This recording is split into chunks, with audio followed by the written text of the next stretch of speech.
أهلا وسهلا فيكم مشاهدينا الكرام في يوم جديد وحلقة جديدة من برنامج سيرة وذكريات. في هذه الحلقة طابع خاص ومتميز.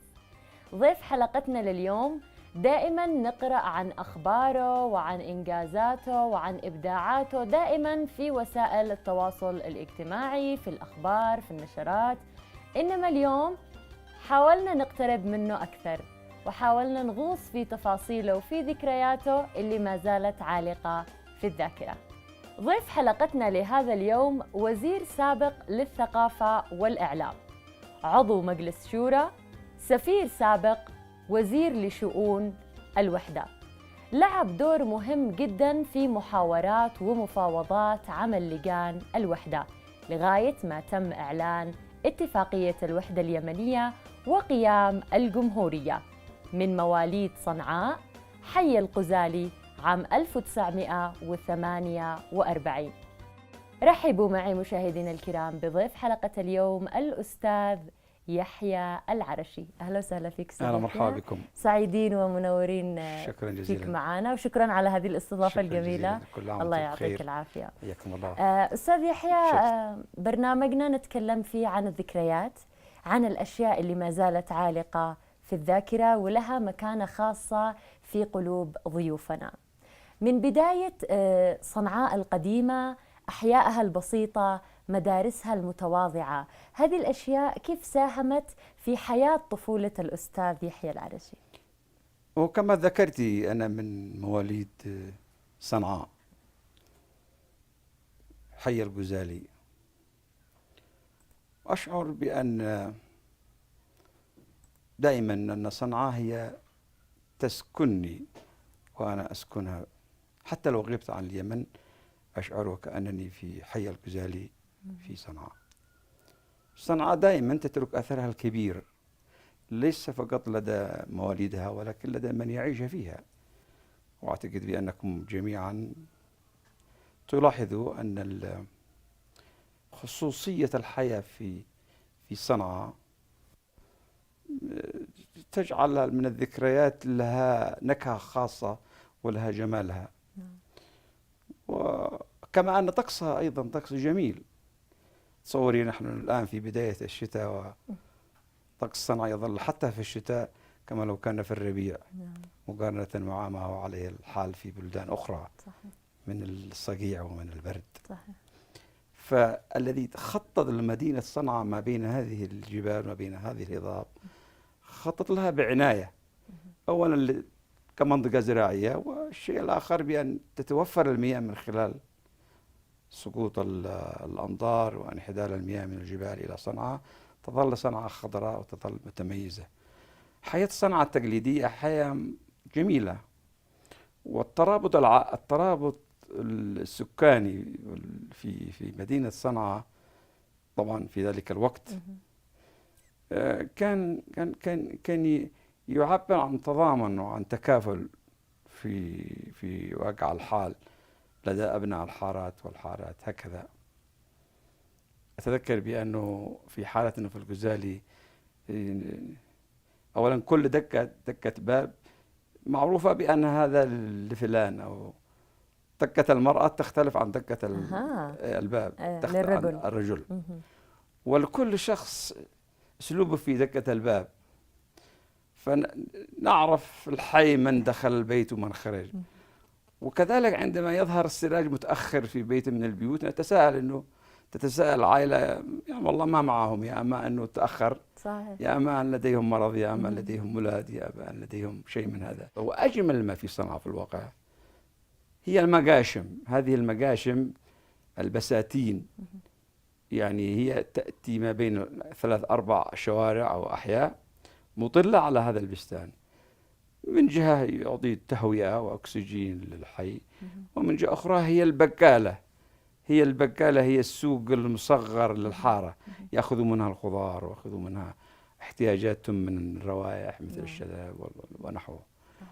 هذه الصورة الجميلة البسيطة عن صنعاء لا شك أنها تركت أثر فيني، وكذلك الطقوس المتعلقة بالحمامات البلدي زي ما كما يقال يذهبوا إليها في كل أسبوع. للاستحمام وحياة ومساجدها التي تشكل رابط اجتماعي للحي. يلتقوا يوميا، يسألوا عن بعض يوميا هكذا. الأطفال يتعودوا على اللقاء في المسجد ما بين المغرب والعشاء، ويذاكروا دروسهم في على حلقات في هذه المساجد. صورة مبسطة ولكنها تختزل معاني كثيرة. معاني كثيرة بالضبط. نعم. أخوكم القاضي عبد الكريم العرشي رحمة الله عليه كان كثير التنقل ما بين المحافظات، كان بحكم الوالد في هذاك السن. صحيح. فأنتم دائما كنتوا معه. الواقع أنه كمن حسن حظي بأنني أنا عشت في مدينة صنعاء إلى السن السابعة والسن الثامنة في صغري. أيوه. ومن حسن حظي أن أخي القاضي عبد الكريم العرشي وهو الذي تولى تربيتي ونشأتي من ولادتي عين عاملا لمغرب عنس. ومغرب عنس هي من نواحي التابعة لذمار، وتعني أنه الانتقال من صنعاء إلى الريف. وجدت نفسي على تلك السيارة الكبيرة التي هي للنقل وللركاب مغادرة صنعاء في الخمسينيات في منتصفها. إذا نغادر صنعاء وتلك الأتربة تصعد من الأرض وتغيب صنعاء تدريجيا عن عيوني، ودعها بجمالها وبعقودها التي تشبه خلي النحل حينما تكون مضاءة بالألوان. وجدت نفسي بأننا خارج المدينة، خارج مدينة عاصمة اليمن، نتجه إلى ريف اليمن، بدءا من الطرق الصعبة فعلا، لأنها مجرد ممهدة لهذه السيارات. وبداية المعركة مع نقيل يسلح، ونقيل يسلح هذا عبارة عن هبوط في أرض ممهدة. كان لابد أن من يركب على هذه السيارة أن ينزل يمشي حتى نهاية نقيل يسلح، لأنه سيصعب أن تبقى في السيارة عشان تخفف عليها، والخضورة كذلك، لأنه كل ما تنحدر السيارة لابد من أن يوضع لها حجال لكي تخفف السرعة وهكذا دواليك، حتى وصلنا إلى قرية النقيل وهي تحت. واستأنفنا ركوب السيارة. وتبدأ بعد معركة النزول معركة ما كان يسمى التغاريز. والتغاريز هو أن تقع هذه التائرات والسيارات في الوحل الناتج من الأنظار أو المياه الموجودة. وانتزاعها من هذا يتطلب وقت، يتطلب نزول الركاب والمساعدة كذلك. اتجهنا إلى معبر. من حسن الحظ أن معبر عاملها العم محمد العرشي، عامل المنطقة. أيوة. كنا ضيوفا عليه، مع أنه مقاهي معبر مشهورة وأكلها في المقاهي معروف، وحتى مسميات لأصحاب المقاهي يتداولها كل سائقي السيارات وكل المسافرين إلى هناك. نزلنا في بيت العم، وكان اليوم ارتحنا ووصلنا في اليوم الآخر إلى ذمار، مرورا بقرية رصابة التي تعتبر كما يقول المثل الشعبي: ما في المدن غير صنعاء وفي البوادي رصابة. والمثل الآخر عن قاع جهران بأنه هي نتيجة تعبيرية عن ظروف الناس وتعاملهم مع حاجتهم، أنه يا ليت قاع جهران ملوجة واحدة من شدة الحاجة إلى الملوجة، ومنطقة أخرى مضيدة وهكذا. المهم، والبحر زوم تماما، يا ليت قاع جهران ملوجة واحدة والبحر زوم. تصوري الفاقة والحاجة في ظروف صحيح. الماضي كيف كانت عليها الحال، صحيح. تنعكس في الأمثلة، وهي جزء من ثقافة تلك المرحلة، ومن صحيح. ثقافة الحاجة، ومن ثقافة الفقر. صحيح. فوجدت نفسي في دمار، من صنعاء في مغرب عنس، من المدينة في الريف، والريف منغلق، يعني بمعنى أنه القرى منتشرة خارج منطقة المركز. وهكذا عشت في هذه المنطقة تقريبا 4 سنوات. نعم. وكنت كانت دراستي هناك في مغرب عنس، أتلقاها من أخي عبد الكريم الذي اعتنى بي اعتناء كامل. وكان أخ زوجة أخي عبد الكريم هو مدير المدارس في صنعاء، مدير المدارس الثانوية، ومدير مدرسة الصدى، ومدير كذلك مدرسة الأيتام. كان يأتي المنهج المصري، والمنهج المصري كان متميز في اللغة العربية، في القراءة الرشيدة، في الرياضيات وإلى آخره. فكان يرسل نسخة من المنهج لا عندكم إلى هناك. أيه. فكانت فرصة أن أنا أتلقى المنهج الحديث في مصر. أيه. عبر الأستاذ عبد الله الذماري رحمة الله عليه إلى مغرب عنس لكي أتلقى دراستي فيها، وكما لو كنت في صنعاء، في مدارس صنعاء. أستاذ يحيى، من مغرب عنس إلى وسط حاشد، إلى جبل راس، إلى زبيد، وبعد كذا عودة إلى صنعاء. كل المحطات هذه اللي كان لك فترة من الزمن فيها، كيف ساهمت في تكوين رؤى وشخصية الأستاذ يحيى العرشي، خصوصا أنك كنت في سن مبكر؟ هذا صحيح. الواقع أن تشكلت شخصيتي من هذه التنقلات، ومن هذه المعارف، ومن هذه العلاقات مع من لديهم إمكانية أن يقدموا معارفهم. من المغرب عنس إلى ذيبين كما ذكرتي، وذيبين لها ظروف أخرى تختلف عن مغرب عنس. هي منطقة حاشد. منطقة حاشد كانت تعتبر جزء من كيان القبيلة في اليمن، وجبل راس أكثر عزلة من ضبع ومغرب عنس، لأنها جبل لا يصعب حتى طلوع الدواب إليه. وكانت فرصة أن أنا تبينت أحوال جديدة في جبل راس، ومنتوجات جديدة من المزروعات، يعني كانت موجودة في مغرب عنس. تذكر بأنهم ينتجوا العنبة والفل والموز وإلى آخره. وبقينا في جبل راس حتى كان يصعب على المواطنين أنهم يطلعوا إلى مركز الحكومة، فحاول أخي عبد الكريم الواقع أن ينقل الحكومة إلى تحت أسفل، واستطاع أن ينقلها بتوجيهات طبعا ومراجعة طويلة مع الإمام. ومن ضمنها بقاء في تعز في زبيد. فكانت مثل الأشاعر بالنسبة لي فرصة ثمينة جدا، تلقيت فيها معارف جديدة، وكنت في حوزة من حوازات، وهي حوازات علم. رجعتوا صنعاء وانتم كم عمركم؟ عمري في حدود يمكن في 14. بعد ما شفت مزيج من الجبال والبحر والمناطق الساحلية والمناطق الجبلية ما بين الريف وما بين المدينة، صحيح.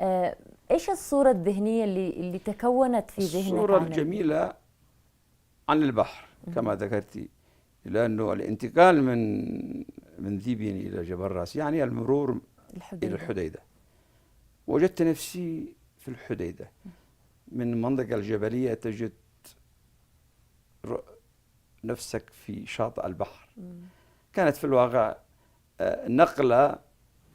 نقلة جميلة في أعيني وفي حياتي وفي رؤيتي للتضاريس وللطبيعة، ورؤيتي كذلك للتنوع التنوع في اليمن تنوع مذهل، جبال وبحر وديان وهكذا.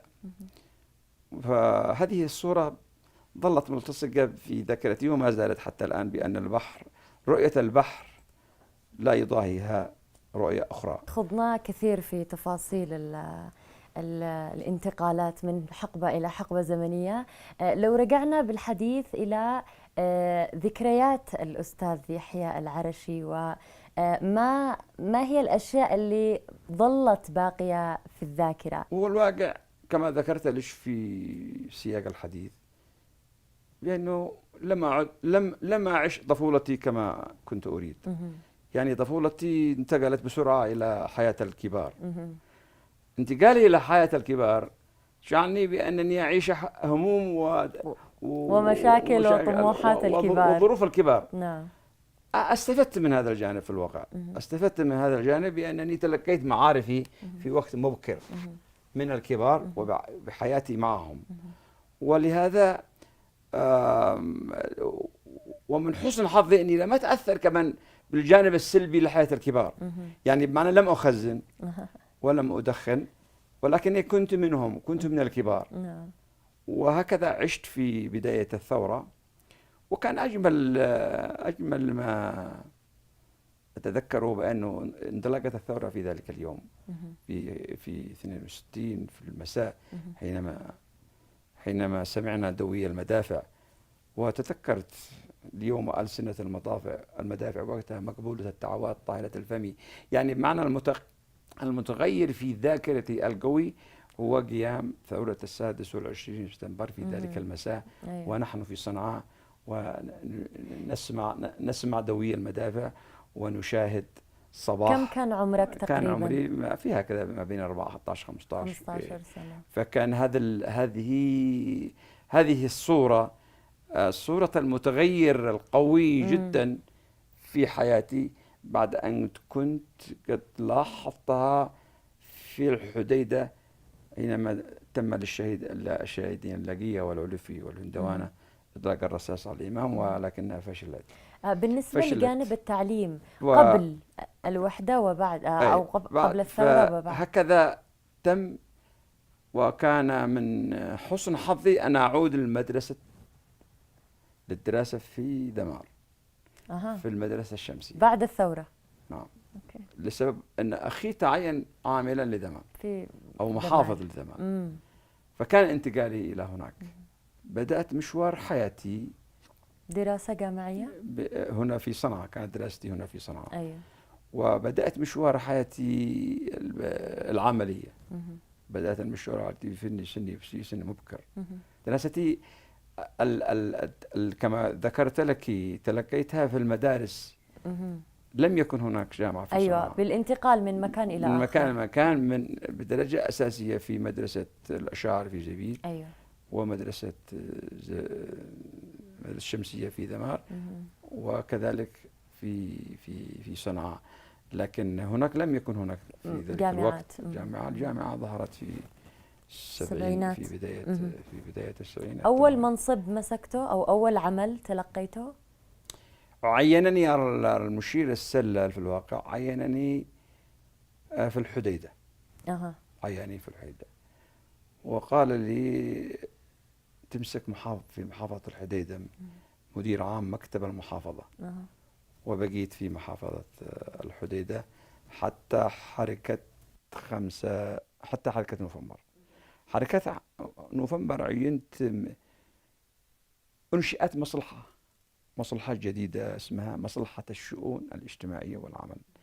وهذه المصلحات تعنى بالشؤون الاجتماعية، قضايا الشباب، الرياضة، قضايا المرأة، وقضايا التعاونيات، وقضايا العمال. عشت تكوين مصلحات الشؤون الاجتماعية والعمل كمدير عام لها. ومن خلالها تم إعداد قانون العمل كما ذكرت لك، وكذلك تأسيس الكيانات الفئوية للشباب وللمرأة وللعمال وهكذا. وبدأت علاقتي مع أخوتنا في عدن في هذا الجانب، خاصة فيما يتعلق بالعمال. كانوا الإخوان في عدن يعني يعطوا أنفسهم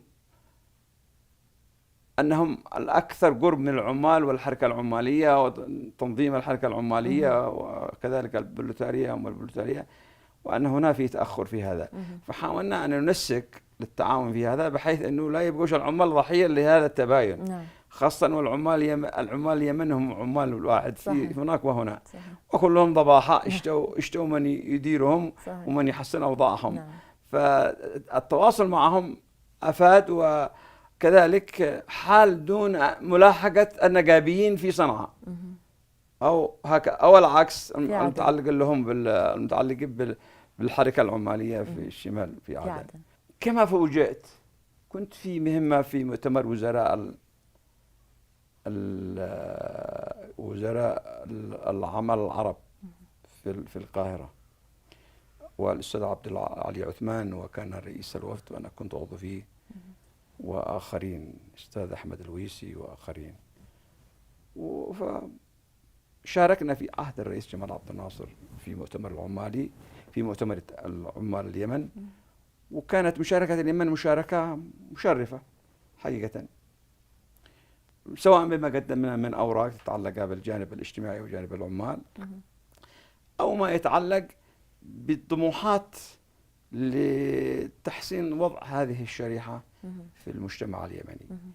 وبالتالي الحصول على عون من المؤسسات الدولية ومن البلدان العربية، من منظمة العمل العربية التي بعثوا لنا خبرات أو خبير للتعاون معنا في صياغة قانون العمل. فعندما عدت أخبرت بأنني قد عينت في مكان آخر. الوحدة؟ لا، قبل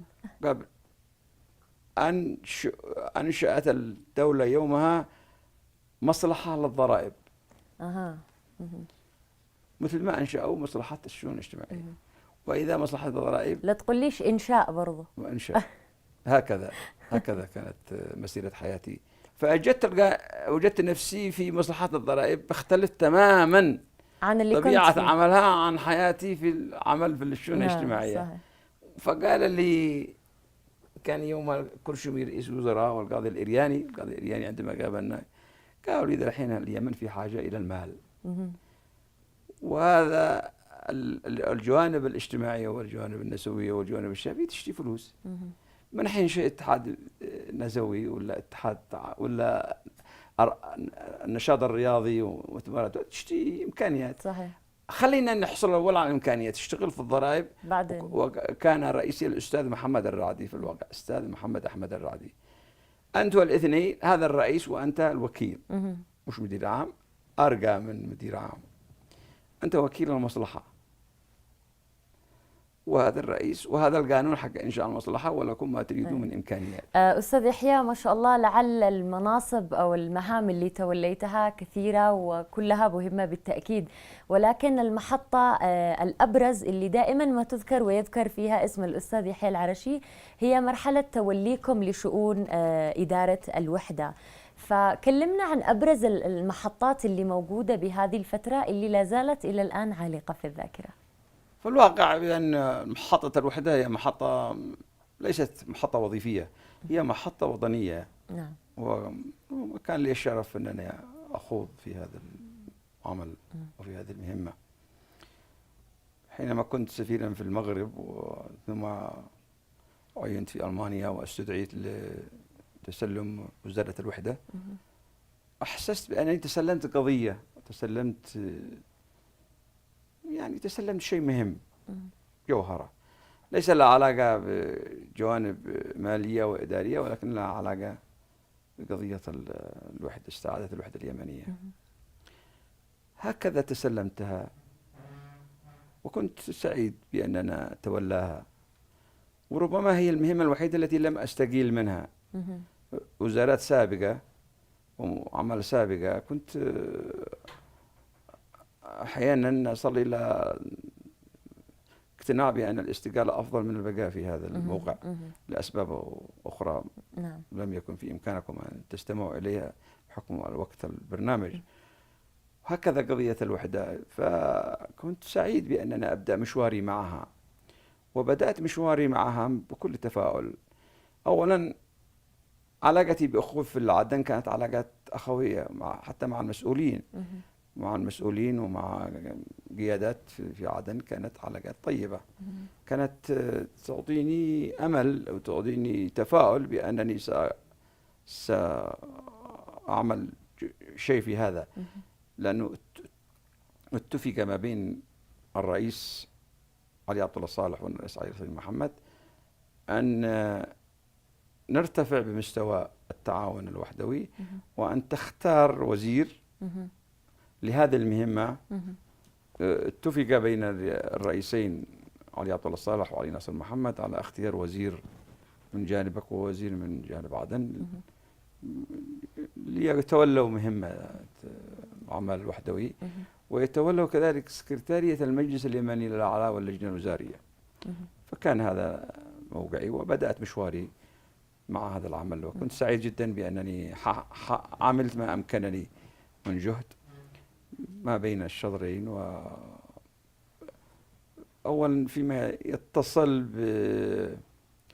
باستكمال أعمال اللجان، متابعة إعداد مشاريع القوانين والأنظمة ما في دستور دولة الوحدة، نعم، والدخول في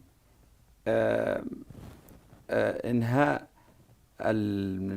الفجوة التي كانت قائمة بين الشطرين، ومحاولة تلطيف الأجواء عن طريق الجانب عن الثقافي. طريق هذه بدأت في الإعلام والثقافة، تلطيف الأجواء واستقبال الفرق الفنية وهكذا، من عندهم لعندنا هنا، واستقبال النشاط المسرحي، كما مسرحية هنا ومسرح هناك. نعم.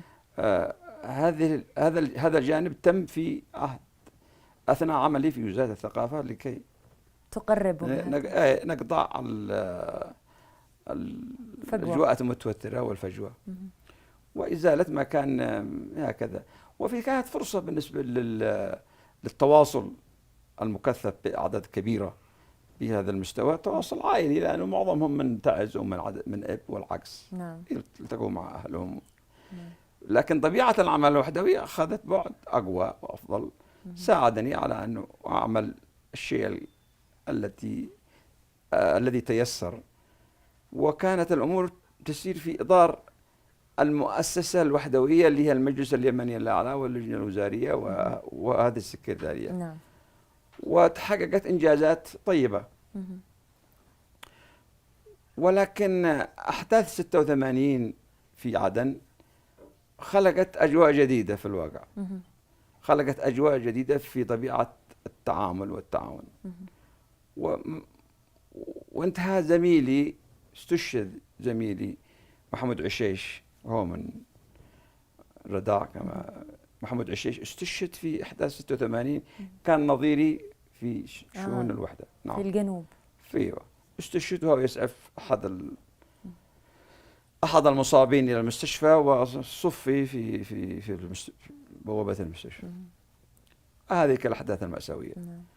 وبقيت أنا هنا في موقعي، ثم عين في عدن من عدن الأخ راشد محمد ثابت، كان نظيري في الثقافة والإعلام، وأصبح نظيري في الوحدة. فبقي التكامل موجود بيني وبينه، التفاهم. والواقع بأن بعد انقضاء يعني الفترة التواصل ما بين هناك نتيجة النزوح الرئيس علي ناصر وجماعته إلى صنعاء، ونزوح عدد كبير من الجيش والأمن والى آخره، توقف الحوار الوحدوي للبعض. لكن كان موقف صنعاء من عدم التدخل في شؤون الجنوب كان موقف مشرف وموقف وطني أقنع الجماهير كلها بأنه ليس من الوطنية أن يستغل ظروف معينة في شطر من الشطرين لكي ننقض عليه. صحيح. ضعف عدن لا يعني أن يكون هناك في فرصة للانقضاض على هذا، مسألة يعني غير مبررة، وكذلك العكس. نعم. هذا الموقف أعطى للأجواء بين الشطرين، أعطى يعني تفاؤل بأنه الروح الوحدوية قائمة في التفكير وفي السلوك وفي القرارات وفي التوجهات. نعم. وبالتالي تم الحوار مجددا مع أخوتنا في عدن، وفي الواقع كانوا في كانوا في مستوى القضية، قضية الوحدة اليمنية، وجاءوا إلى عدن وذهبنا إلى هناك وهكذا. وتمت الزيارات وتم الاتفاق. وكان كان من المشاكل الرئيسية التي كانت تعيق إتمام الوحدة هو الاستثمار النفطي بين الشطرين. فاتفق في هذا المكان، اتفق ما بين الشطرين بمشروع أعد من قبلي وابن حسينون على أن يكون هناك المشروع الاستثماري المشترك الذي جرى فيه الحوار مطولا ربما لسنوات، يتم الأخذ به، وهو إنشاء مشروع استثماري مشترك ما بين شبوة وصافر اللي هو مأرب. وهذا المشروع المشترك يكون بالمناصفة، ويكون المدير العام من هناك والرئيس من هنا، ومن ثم تنتهي المشكلة هكذا، ونبتعد من المواجهة التي ليس لها نتيجة إلا الدمار. الاتفاق على المشروع المشترك هيأ الظروف أكثر لكي يتم التوصل للاستعداد للوحدة اليمنية. نعم. فالتقينا هنا كما تلاحظي، التقينا هنا في صنعاء قيادة عدن جاءت إلى صنعاء، واتفق على نقطتين: النقطة الأولى المشروع المشترك، والنقطة الثانية التنقل بين اليمنيين في كل الأطراف بالمضايقة فقط. أيوة. وإزالة البراميل التشطير الذي في الشرجة وفي غيرها. ومن ثم هذا التنقل الذي كان يخوف الطرفين، يخيف بأن التنقل المواطنين سيحدث ربكة أمنية في الجنوب، والعكس سيحدث ربكة أمنية في الشمال. لم يحدث من هذا، بالعكس زاد الأمن وزاد الاستقرار، وتبشر الناس بالخير، والتقت العائلات والتقت الأسر، وتنقل الناس بالاحتياجات من تعز إلى عدن ومن عدن إلى تعز. كانت الأجواء جدا مهيئة لأن تقول للقيادتين: اتحدوا أنتم، ما احنا متوحدين. يعني وهكذا عبروا عنهم عندما تم النزول إلى عدن في 30 نوفمبر. في 30 من نوفمبر، وكان الاحتفال بمناسبة 30 من نوفمبر. تم الاتفاق الوحدوي في 30 من نوفمبر في منتصف الليل على إتمام الوحدة اليمنية بمرجعية الدستور الذي تم بحثه بين الشطرين بكل معنى الكلمة، بوحدة كل كلمة وكل حرف. نعم. بين اليسار وما يسمى بالاعتدال وهكذا. ومن ثم اتمام الاستعداد تنفيذ الوحدة والاتفاق عليها. وتم الإسراع من 30 نوفمبر في إنجاز بقية الخطوات المتعلقة بتوحيد العملة، المتعلقة بدمج الأجهزة، واتفاق على الدمج الكامل ما بين الأجهزة وبين المسؤولين. وهكذا تمت الوحدة في 22 من مايو في 90. وكان هذا لا شك أنه انتصار لليمن، انتصار للمناضلين، انتصار للإرادة اليمنية، انتصار للحق، وهو هدية من السماء لهذا الشعب الذي فاجأ العالم، فاجأ من حوله كذلك من إخوان العرب وغيرهم بأن اليمن توحد. صحيح. وشاءت الظروف وتم تشكيل الكيان الوحدوي الواحد. ولكن أعداء اليمن من الخارج لا شك أنهم لعبوا في نسج بعض الخيوط السلبية. نعم. والخيوط السلبية موجودة في كل قطر. صحيح. نسجوا منها ما دفع ب94 مع الأسف. وكانت من نتائجها ما حدث من نتائجها، ولكن بقيت الوحدة. طبعا. وهكذا تطورت الظروف إلى أن وصلنا إليه في ما نحن فيه.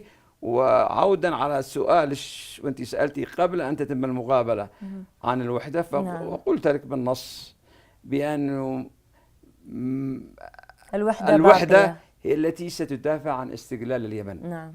الوحدة هي التي ستلعب دور في إيقاف الحرب في اليمن. نعم. الوحدة هي التي سيحتاج إليها حتى من يدعو للانفصال من الأفراد ومن الأشخاص سيضطر لها وسيحتاج إليها، لأنه بقاء الوحدة هو بقاء الكيان اليمن.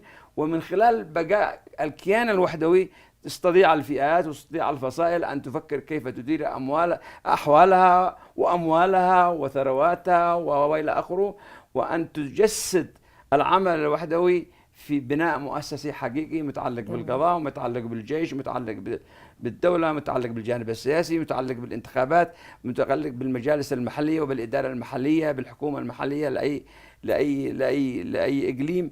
هكذا أتصور بأن الوحدة هي التي سيضطر إليها الناس، كل الناس وبفصائلهم، للدفاع عن استقرارهم وبالتالي عودتهم للحوار. نعم. من أجل بناء اليمن الجديد. وأتوقع أستاذي لا يوجد أفضل من هذه ذكرى نختم فيها حلقتنا لهذا اليوم، ذكرى الوحدة وما تلاها من انتصارات وتحقيق مكاسب للشعب اليمني بأطرافه.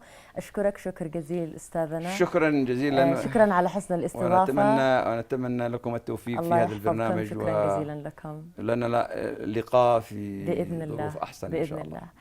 إذن مشاهدينا الكرام، وحدتنا هي وحدة قلوب، هي وحدة شعوب قبل أن تكون وحدة أراضي ومناطق. بهذه الكلمات الأخيرة نكون وصلنا معاكم إلى ختام حلقة اليوم من سيرة وذكريات. نلقاكم بإذن الله في حلقة أخرى. إلى الملتقى.